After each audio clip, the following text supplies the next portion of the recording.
Esto se llama Decorando JavaScript. Habla de una propuesta del TC39, que es uno de los tribunales que lleva ahora el desarrollo de JavaScript. Yo soy Sergio Arbeo, me conoceréis por Serabe, estoy en GitHub como Serabe, en Twitter como Serabe. A veces tuiteo de programación, a veces tuiteo de política y normalmente tuiteo de lo que me da la gana. Vamos a ver si me funciona esto.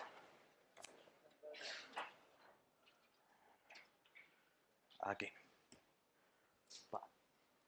Un poco de historia. Los decoradores llevan como propuesta un par de añitos ya. Cuando envié esta charla era mayo de este año, era a principios de mayo. Se esperaba que para la reunión del TC39 de mayo, que creo que era en Europa en ese caso, en Múnich, se aprobasen. Ni siquiera se habló de ellos. Llegó julio, la siguiente reunión en la que se planeaba hablar de ellos, y se habló de ellos. Si tenéis la opción de leeros las notas, son muy divertidas. No sé qué hay en esas reuniones, pero ya os voy diciendo que legal todo no es. O sea, las notas vienen a tener una discusión sobre performance, bla, bla, bla. Angular intentando dar un poco por culo. ¿Alguien de Angular por aquí? Pues intentaban dar por culo. Casi se retira directamente la propuesta. Y en el último momento dice, ¿la retiramos? La retiramos. ¿Y si no? Pues no. ¿Y si todas las propuestas que decimos solo las miramos? Pues venga, vale. Y es como, ¿qué habéis hecho con vuestras vidas esta última hora? Así que hay cosas que están muy verdes. Hay un plugin para Babel, pero es el estado anterior de la propuesta, muy, muy diferente. Aunque vamos a ver que se puede adaptar y es un subset de lo que hay ahora mismo. Bueno, ¿qué es un decorador? ¿Alguien me lo sabría decir? Ay, si solo hubiese alguien de Python.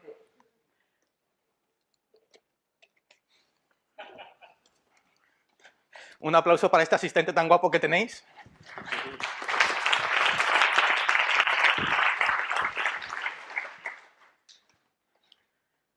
Ahora lo diré mal. Un decorador es una función que añade funcionalidad a otras funciones. Eso es en Python. Y en JavaScript es un poco más particular por el mero hecho de que en JavaScript... Vamos a ir hablando un poquito de esto. Es una nueva sintaxis. No quiere decir que lo que se hace con esta sintaxis no se pudiera hacer antes. Que sí, pero cuesta bastante trabajo.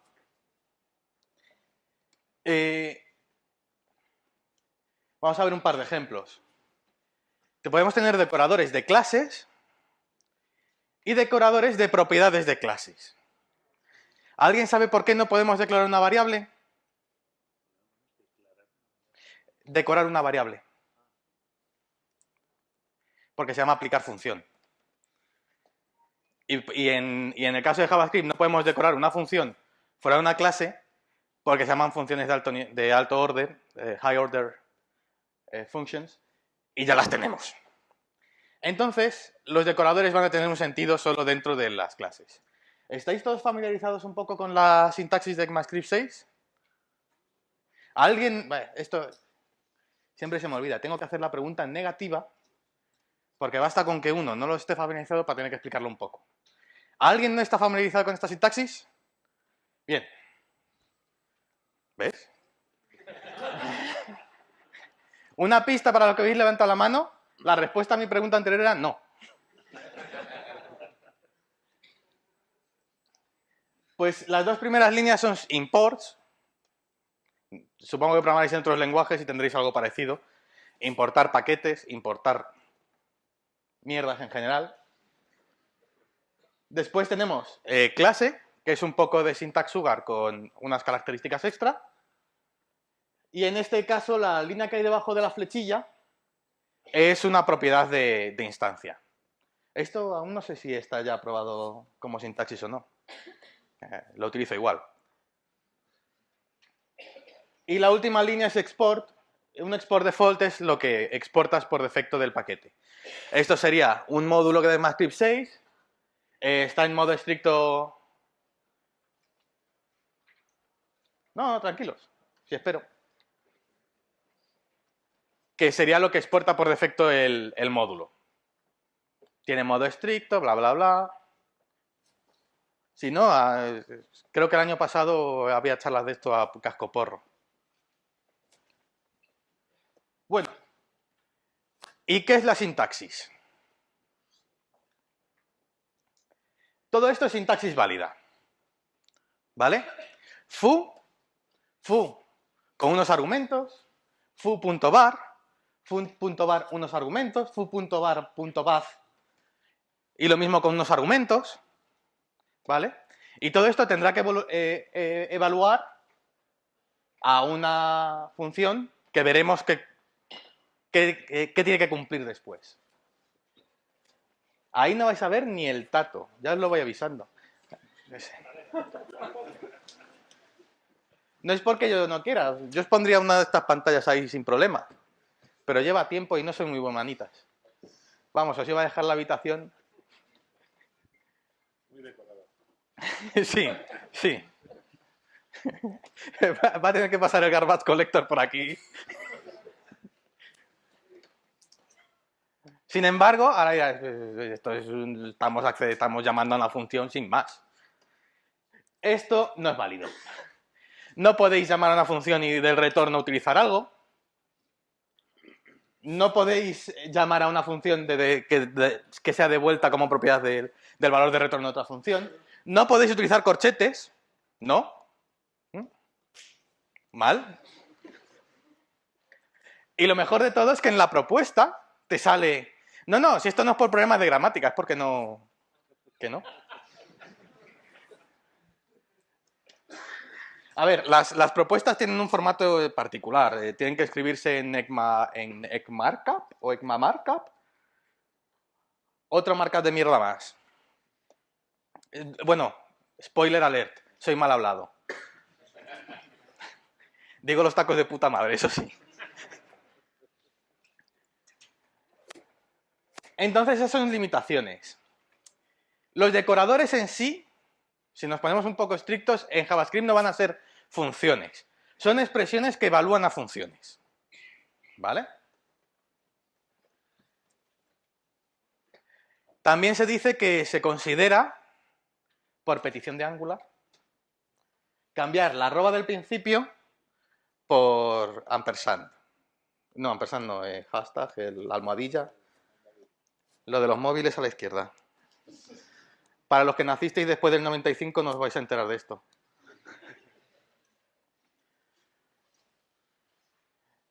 Lo cual me parece una de las... Esto se está grabando, ¿verdad? Una de las mayores mierdas que he visto en mi vida. Porque, me refiero, la almohadilla es comentario en muchos lenguajes. ¿Por qué querrías poner una almohadilla como sintaxis? No, da igual. Bueno, ¿y cómo podemos implementar uno? Pues tampoco es ciencia ficción. Un decorador lo que tiene que hacer es que esa expresión tiene que devolver una función. Si estamos familiarizados con JavaScript, os sonarán las funciones. Llamarme perspicaz, pero... Bueno, es una función que recibe un descriptor de miembro y devuelve otro descriptor de miembro. ¿Sabemos lo que es un descriptor de miembro? Normal, porque está en esta spec. Bueno, pues un descriptor de miembro es esta interfaz. Tiene kind, property, y diréis, ¿y si en vez de estar decorando una propiedad, estás decorando una clase? ¿Qué valor tiene property? ¿Alguien me lo sabría responder? Pues díselos a los de los spec porque no lo saben aún. De hecho, bueno, no sé si habéis leído alguna vez una especificación de estas. ¿Alguien se la ha leído? Lo siento, tío.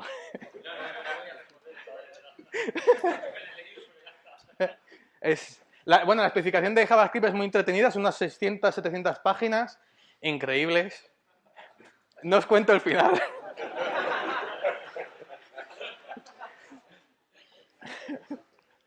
Venga, sí, Dumbledore muere.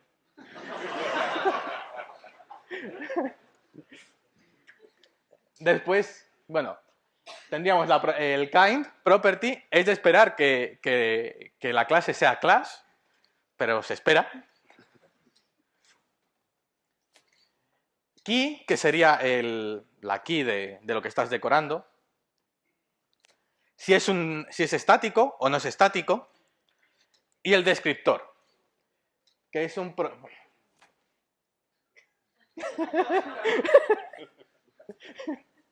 Digo, es que no me está pillando el lado bueno. Que es un property descriptor. ¿Sabemos lo que esto es un property descriptor? Ahí. ¿Alguien no sabe lo que es un property descriptor? Benditos vosotros entre todas las mujeres. Bueno, es un objeto que tiene ciertas claves. ¿Vale? Tendríamos configurable, si se puede modificar, enumerable, si al recorrer las propiedades del objeto pues me lo tiene que devolver o no, el valor, si se puede escribir, y el get y set son funciones que se llaman ¿cómo se dice en castellano get?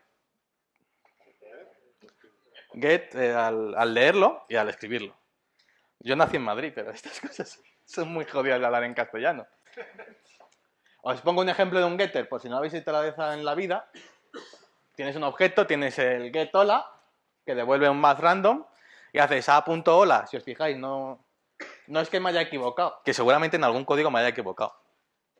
Pero estoy cogiendo como una propiedad normal. A hola me da un número aleatorio, a hola me da otro número aleatorio, y el hola me vuelve a dar otro número aleatorio. Os sorprenderá, si pusiese un quinto, volvería a ser aleatorio.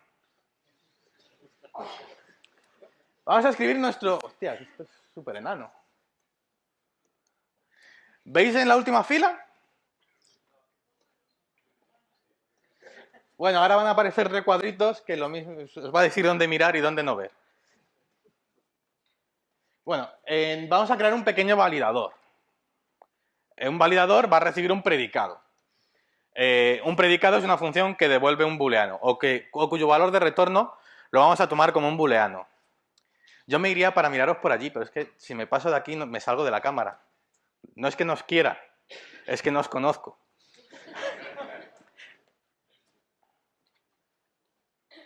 Y lo que vamos a hacer va a ser devolver una función. Y si os fijáis, el parámetro, bueno, si os fijáis y os alcanza a la vista, el parámetro lo he llamado member descriptor, que nos da una pista de lo que va a recibir.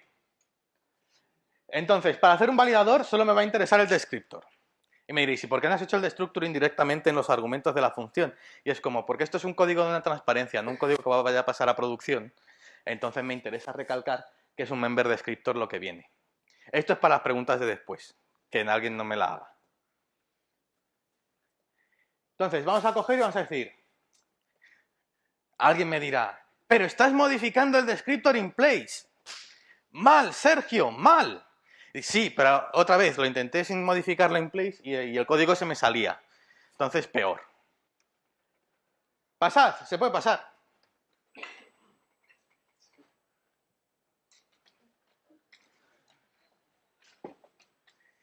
Vamos a hacer el primer decorador, así que os espero un momentillo para que lo veáis.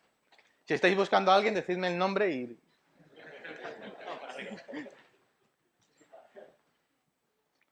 No estoy tan nervioso como parezco.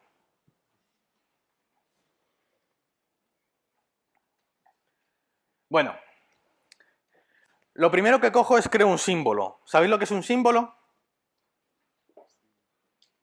Sí, me han dicho que sí por aquí. Y... ¿Me he dejado el micro por ahí arriba? Sí.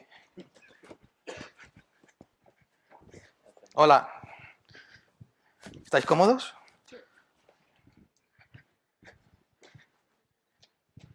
Bueno, ¿qué es un símbolo? Un identificador único que no es fácil de leer más allá de la variable donde se... No se puede obtener si no lo tengo en mi scope, no puedo hacer prácticamente nada con él. Perfecto, gracias. Pues sí, básicamente es eso. Entonces, lo que voy a coger es llamar a una función que se llama allGetter, que es una función que vais a ver en la siguiente slide, y cojo eso como get. Y para hacer el setter, cojo el setter anterior y lo que hago es, si el valor pasa al predicado, esta parte de aquí, joder, estoy como para robar panderetas. Si el valor pasa al predicado, llamo al allSetter. ¿Vale? No tendría ni por qué poner return, pero... Y finalmente, devuelvo el member descriptor. Como hemos modificado el descriptor en place, en el lugar, ya estaría. Lo devuelvo. Entonces, como podréis observar, el truquejo está en allSetter y allGetter. El truquejo es un truco de mierda. O sea, es... Si tengo un get... Aquí, por ejemplo, sí que estoy haciendo el destructuring. Si tengo un get, devuelvo ese get, y si no, creo una función que me coge el valor del símbolo. Y si no, y el setter es el mismo truco, pero seteándolo. No hay más. ¿Hasta aquí bien? Lo puedo repetir. O sea, esto es como el core de la charla. Si no entendéis esto, mi vida ha sido un fracaso y no tendría sentido, estaría llorando por las esquinas. Te digo lo mismo que... No vas a ver ahí nada. Hay gente por las escaleras que, al menos él me ha dicho que se está cómodo.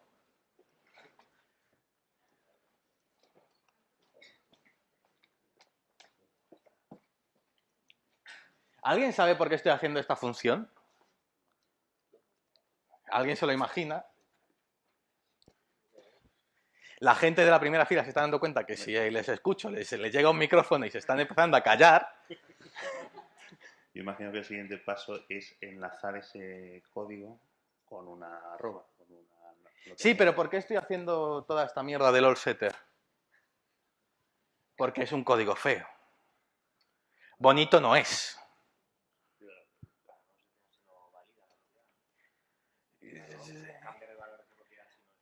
El problema es que cuando me llega el descriptor, si es una propiedad, no tiene set.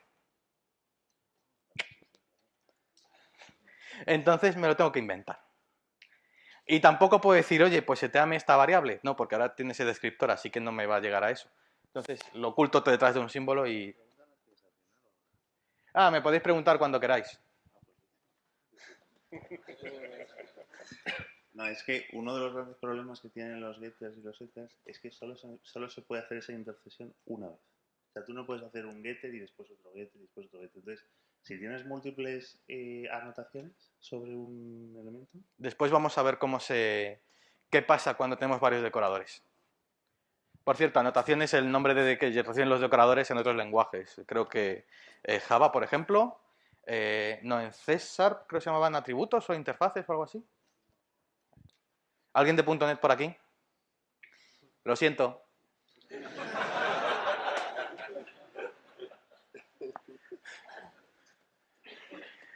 Lo he dicho porque solo era uno. Si fuesen varios ya me pueden pegar y ya me callo, ¿sabes? Es uno, está en la otra esquina, me da tiempo a salir corriendo, o sea, da igual. Bueno, y aquí tenemos un ejemplo de uso. Estamos definiendo isString como un validator. Mira, aquí no he cambiado el nombre. Tendría que ser no create validator, sino validator, da igual. Desde la última fila no veis, os imagináis que es validator y ya está. Y en la primera os conozco un poco más, sabéis que tenéis más imaginación y puedo confiar en eso. Bueno, estamos dando dos validadores distintos. Uno es isString, que en este caso se va a proceder a evaluarlo y estamos evaluando esa parte de isString y me devuelve el validador. Lo siguiente que ocurre es evalúo el siguiente, que validator, le estoy pasando una refunction. ¿Alguien no sabe lo que es una refunction? Lo he dicho en negativo, ¿eh? Bueno, ¿alguien me sabría decir lo que es una refunction? Los de la primera fila ya saben que hay que permanecer callados, que si no les llevo un micro. Habrá gente que hay que decir que es una especie de syntax sugar sobre las funciones, pero no es exacto, es básicamente te crea una función sin todo el contexto. No tienes this, el this lo heredas del scope superior, no tienes arguments, no tendría super, se utiliza para estas mierdas. No tienes this, no tienes contexto, no tienes una mierda. Para estas cosas muy bien. Y en este caso, como no hemos puesto llaves después de la flechita, el return es implícito. Lo que quiere decir es que lo siguiente se devuelve sí o sí. Vale, hemos evaluado isString. Nos ha llegado una función que, os voy adelantando, evalúa una función que es de member descriptor a member descriptor. Y hemos evaluado validator con la función que le pasamos, que es que sea distinto a un 2, 3, 4. ¿Vale? Tenemos dos funciones. Ahora, ¿qué pensáis que pasa? ¿Le he dado? Sí. Que se ejecutan. ¿Dónde está la flechita? Se evalúan de arriba a abajo y se ejecutan de abajo a arriba. ¿Vale? ¿Lo entendemos? Básicamente ejecutamos abajo y ejecutamos arriba. ¿Esto se entiende? Vamos a hacer... ¿Tiene alguna explicación? Sí, tiene una explicación.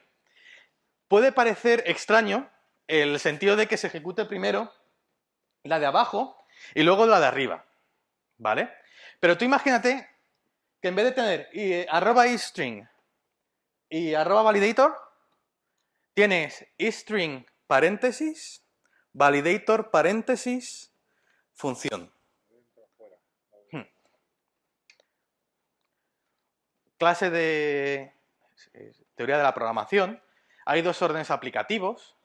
El normal, que es el que no es normal en los lenguajes de programación, y el que utilizamos normalmente día a día, que es que se evalúan las funciones antes de pasar el argumento. ¿Vale? Realmente es el método malo de hacer un lenguaje de programación. Porque, bueno, se dice que un programa se reduce cuando se puede ejecutar hasta su terminación sin error. Al menos es reduce en inglés. Con una aplicación normal, si un programa puede terminar, termina. Pero con la ejecución a la que estamos acostumbrados, no. El caso claro es, por ejemplo, la función first. La función first recibe una lista de argumentos y te devuelve el primero. ¿Vale? Pues imagínate que le pasas como primero el 5 y el segundo es una llamada a una función que hace una división por 0. Con un aplicativo normal la función nunca se llama, devuelves el 5 sin problema. Como estamos acostumbrados, la función se llama antes de entrar en la función y causa el error. ¿Hasta aquí bien? Parece raro, porque parece raro, pero este orden de hacer las cosas tiene sentido. Tiene sentido en dos aspectos. Primero, al evaluarlo, va a seguir el orden normal de un programa, de arriba a abajo. ¿Vale? Y después, al ejecutarlo, va a seguir el orden natural de un programa. Viendo aquí, ¿cuál es la primera validación que esperáis que corra? La de arriba.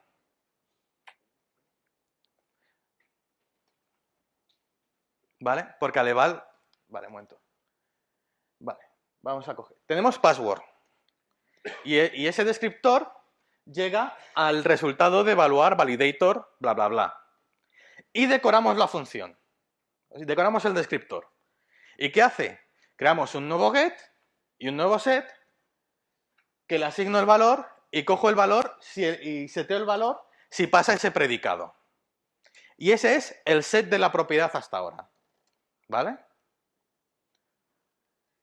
Se evalúa isString. Decoro el antiguo get y el antiguo set. Entonces, en el set, que es donde tengo el predicado, es que no os miro porque me pilláis lejos. Cogemos el antiguo set y es, si pasa el predicado, hago el set. El predicado en este caso es que sea un string, ¿vale? Entonces, al hacer set, ¿qué va a pasar? Voy a comprobar que es string. Si es string, llamo al set que me he guardado al crear el decorador. ¿Ese set qué era? El que he creado al aplicar validator, al ejecutarlo. Por lo tanto, ¿qué hago? Compruebo el predicado, que no sea un 2, 3, 4. Entonces iban mirando los get. Sí. Sí. Get, por ejemplo, el set Sí. en este caso, has puesto un primer set que es el del validator, otro el del string, como los ejecutas desde arriba hacia abajo llamándose. Se ejecutan siempre, se evalúan de arriba a abajo y se ejecutan de abajo a arriba. De hecho, el código de Babel Legacy, que para que sepáis la diferencia entre el transpilador actual y la spec actual, el transpilador solo trata con descriptores de propiedades, ¿vale? No tiene todo el member descriptor. Entonces, esto se podría crear sin toda la parafernalia del member descriptor.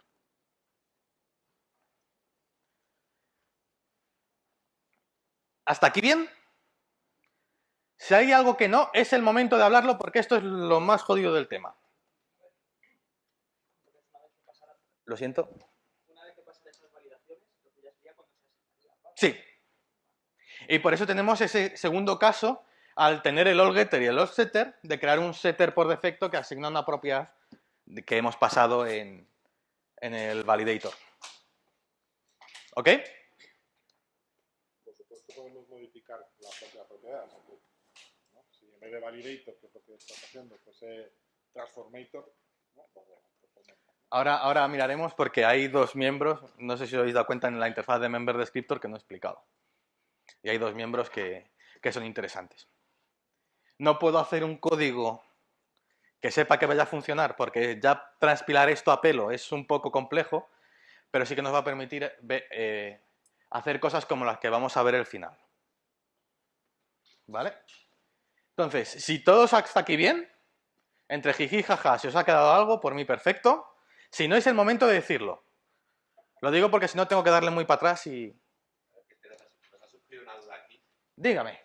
Antes estaba explicando la evaluación y la ejecución. O sea, luego, cuando yo voy a hacer un set, primero el resultado final. Sí. Primero, verifico que si es un string y después verifico que es un... Sí. Sí. El concepto de... Lo voy a decir para el fondo norte. La pregunta era el orden de evaluación de las validaciones. Entonces, sí, lo primero que vas a comprobar es que sea una cadena y lo segundo que vas a comprobar es que no sea la cadena 1, 2, 3, 4. ¿Vale? Si le diésemos la vuelta y pusiésemos primero el validator con la row function y después el isString, se evaluarían al revés. ¿Vale? También podríais crear validadores que se ejecutasen todos. En el sentido de, por ejemplo, estáis haciendo una aplicación web, pues es interesante mostrarle al usuario todos los errores que ha cometido en un campo, por ejemplo. Vale. Tenemos dos campos que hay rarunos ahí. Tenemos extras, que tiene una interrogación, que significa que puede ir o no. ¿Alguien se imagina qué es esto? ¿Podemos meter más descriptores de miembros? Esto va a ser útil. Después veremos aplicaciones de estos dos campos, porque son bastante interesantes. Y finisher es una función. Una función que recibe la clase que se ha creado. Sí, siempre se tiene que ejecutar los decoradores a nivel de clase, dentro de una clase, o aplicados a una clase. Cuando se termina de definir la clase, se llaman los finisher. Entonces, básicamente lo que hacen los decoradores es ir devolviendo descriptores de miembro. Y se van añadiendo los descriptores de los descriptores de miembro. Los descriptores son realmente lo que hay dentro de los objetos en JavaScript. Y entonces los extras solo me sirven para, oye, lo mismo, el decorador lo que me pide es cualquier mierda, meter más descriptores de miembro, por ejemplo. Y el finisher es una función que se llama una vez se ha creado se ha seguido todo el proceso definido en la especificación de creación de una clase. ¿Vale? Los que hayáis visto la especificación de JavaScript, me vuelvo a piedad de vuestra alma, y está muy definido en plan de qué hay que hacer en cada momento. Entonces, esta especificación a ese proceso añade un paso al final que es, hay que llamar a todos los finisher con ese constructor que hemos hecho. ¿Está aquí bien? Esto es la notación que tienen para decir que es una función que va de la clase y que te da igual lo que devuelva. Porque ¿por qué poner una sintaxis más parecida a JavaScript, verdad? ¿Qué podemos hacer con decoradores? Se pueden hacer muchas cosas chulas. A ver, tienes los clásicos. Tienes hacer una propiedad que es read-only poniendo un decorador read-only. De hecho, hay un paquete que se llama Core Decorators que tiene unos cuantos. Y read-only es uno de ellos. Entonces tú marcas una propiedad como read-only, no puedes escribir. Me quedan 5 minutos. Puedes hacer variaciones, como hemos visto. Tranquilos, 5 minutos de mi tiempo marcado de 35. Puedes hacer propiedades computadas, es decir, que haya dependencia entre las propiedades y solo se computen. Pasa. Te has perdido lo mejor de todo. Puedes memoizar métodos. ¿Por qué no? Y lo puedes hacer de muchas formas. Lo puedes hacer automático, puedes hacer que lo que pasa sea el memoizador y el método sea el que decida cómo memoiza. Puedes hacer autobinding. Puedes decir, oye, aquí tú me coges esta función como quieras, pero me lo llamas en una instancia. Puedes hacer clases singleton. Por ejemplo, para esto nos aprovecharíamos de los member descriptor extras. Diciendo, oye, voy a coger el mismo descriptor que tengo ahora y le voy a poner el isStatic a true y le voy a cambiar para decir que me lo llame en una instancia nueva o en la instancia donde la guarde. Podemos tener un sistema de conversión en el setter y getter. Pensad en una clase que sea un registro en una base de datos y digas, esto es booleano. Lo mismo tu base de datos no tiene booleanos, tiene T y F o 1 0 o cualquier mierda. Puedes poner un deprecate method. De hecho, en la especificación hay un deprecate with facepalm. Está chulo. Yo lo voy a utilizar mucho, que no se entere mi jefe. Deprecate with facepalm es, en vez de decir deprecated, dice facepalm. ¿Cómo se implementa un deprecate? Un deprecate sería mensajito, esto está deprecado, diríjase usted a...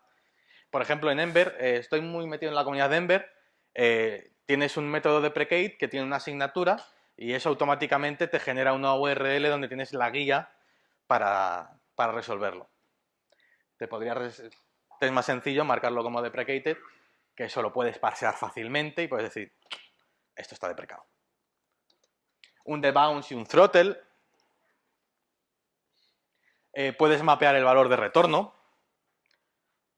Por ejemplo, es útil si quieres que el método, aunque te devuelva un valor, que sea una promesa.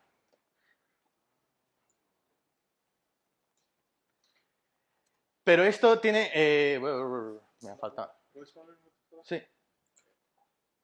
Aunque funcionan sobre otro elemento que son los objetos, con proxy podrías hacer casi la mayoría de lo que pones aquí. Podrías hacer muchas cosas. Pero, por ejemplo, ahora no podrías hacer cosas como las que vamos a ver ahora. Porque si te fijas, estoy trabajando básicamente, excepto para Better Singleton Classes, para básicamente estoy haciendo una función que si no tuviésemos el syntax sugar de métodos, pues llamaríamos la función y haríamos algo con eso. O meto un proxy y me captura las llamadas y voy haciendo, bueno, con más complejidad sintáctica. Bueno, habíamos quedado que de Python solo había uno y le conozco y no va a decir nada. Esta idea es totalmente original mía, no tiene nada que ver con ningún framework de Python. Pero podríamos tener diferentes APIs más elaboradas. Una API como esta requeriría de utilizar finishers, de utilizar member descriptor extras, de hacer una decoración bastante heavy de lo que llega. No solo eso, sino también requeriría mirar en la cadena de herencia. No sería fácil de implementar ni con un proxy, ni llamando a una función y asignando el valor a la propiedad. Por ejemplo, diríamos, esta clase me va a servir una aplicación express en /post y, oye, el get normal, index me llama index, tiene que estar autorizado y con post me haría un create, con un get id me llamaría a show. Se pueden hacer muchas cosas, se pueden crear otro tipo de APIs aprovechándose de las clases. Que alguien me diga lo de programación funcional, por favor. Ahí veo una mano. Eso es lo que hacemos en WebAPI y con .NET. Esta idea no la he cogido de Flask, ¿qué era? Creo que se llama Flask, el que hace algo similar en Python. Pero no la he cogido ahí, ¿eh? Solo le dejé la idea. Es útil. Puedes tener APIs más expresivas, etcétera. Si alguien me viene con lo de programación funcional, pero las clases no sé qué, bueno, después V8 va a intentar buscar clases en tu código. Así que intenta que... Es que V8 es una... Da igual. Queda grabado. V8 es una maravilla técnica de la que estoy muy agradecido y... Me voy a tener que confesar. También podríamos... Estoy entusiasmado con esto. Porque se me ocurrió hace un par de días y dije, esto lo tengo que meter. Puedes internacionalizar métodos de... nombres de métodos.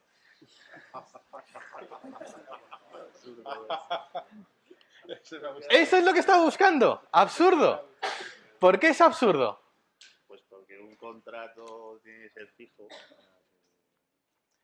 ¿Piensas que no hay ninguna API en el mundo que tenga los métodos internacionalizados? API... Hay un libro que se llama Mastermind of Programming Languages. Es de O'Reilly, es relativamente barato, buena lección de reloj, cojonuda, me encanta. Y es un libro en el que cada capítulo... Me van a empezar a sacar cartelitos que lo vais a flipar. En el que cada capítulo es una entrevista a un creador de lenguajes de programación. Y una de las preguntas que se hacen... Bueno, este libro es una joya en muchos niveles. En la mayoría de capítulos aprendes algo.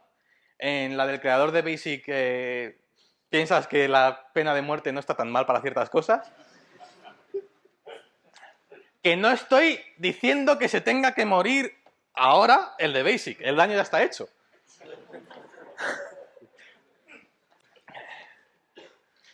Pero que no le dejen hacer caso a un ordenador, por favor. Y había una pregunta que era... ¿Cuál creéis que es el lenguaje de programación con más éxito del mundo? Una respuesta, por favor. ¿Una respuesta? C, Java. Cuidado que no respondo.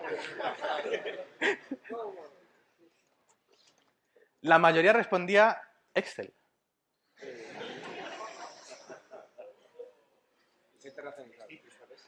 Os estáis despollando. No, el mundo funciona con el Excel. Os voy a decir, mira, mi primer trabajo fue...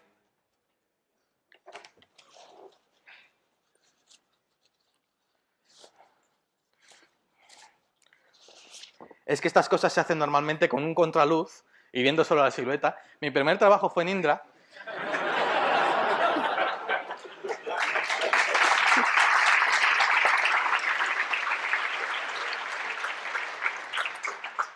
Mi primer trabajo fue en Indra.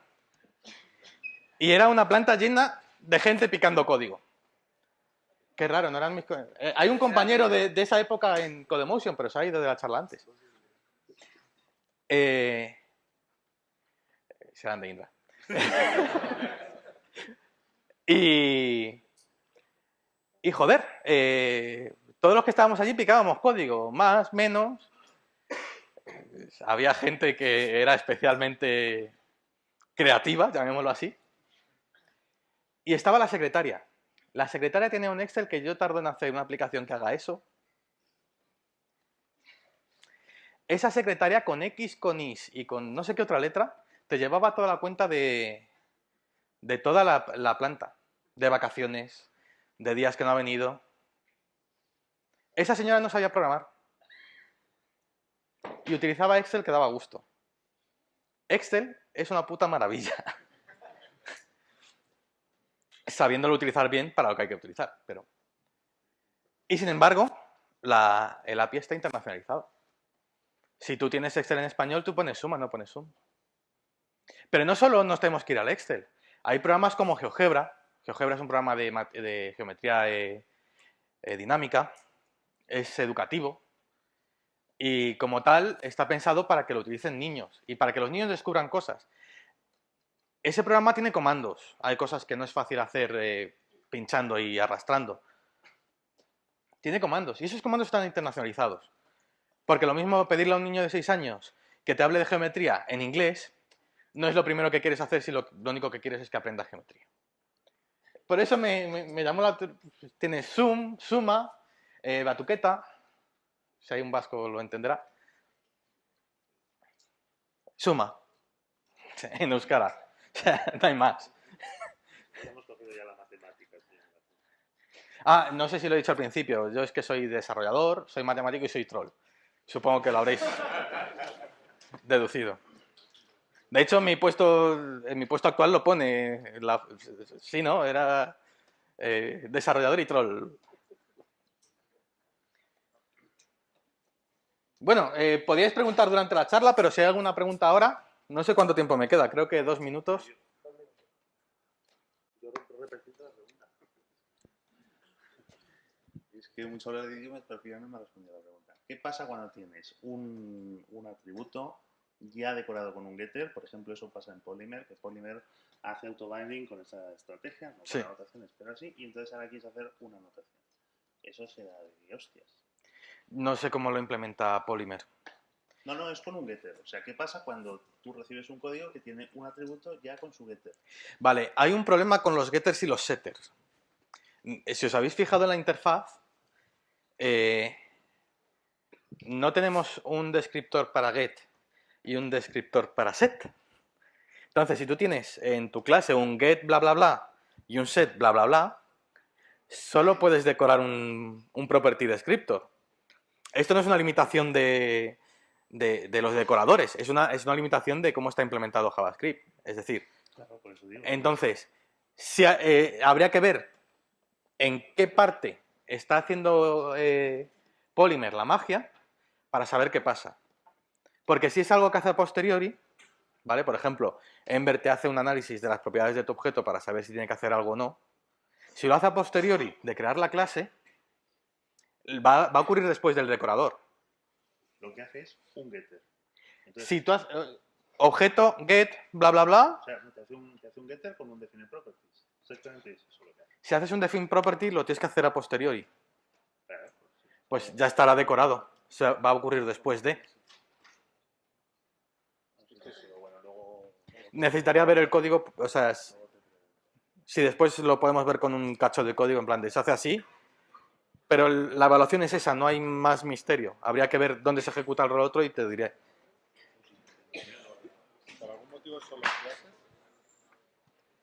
clases. La pregunta es, ¿por algún motivo solo en clases? ¿En dónde más quieres? Sí. En los parámetros de una función. En los parámetros de una función. O no has estado atento, pero ya me he hecho comentario a eso. Como argumento de una función, yo llamaría al argumento de la función, no se puede hacer un decorador que modifique los argumentos. Fuera de una clase, se había pensado para objetos y demás, pero... O sea, la idea es que ahora tienes que hacerlo con clase. Y si le estás pensando en variables o funciones, es redefinirlo. ¿Más preguntas? ¿Puedes poner un ejemplo?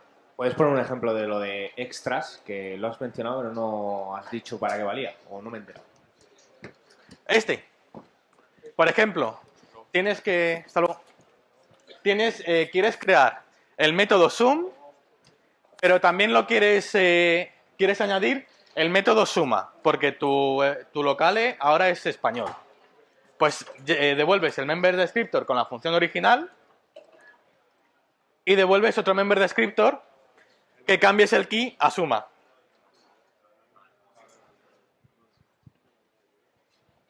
El finisher sería un poco más complejo, pero sería para el ejemplo anterior de Express, para poder crear el root interior de Express para devolverlo.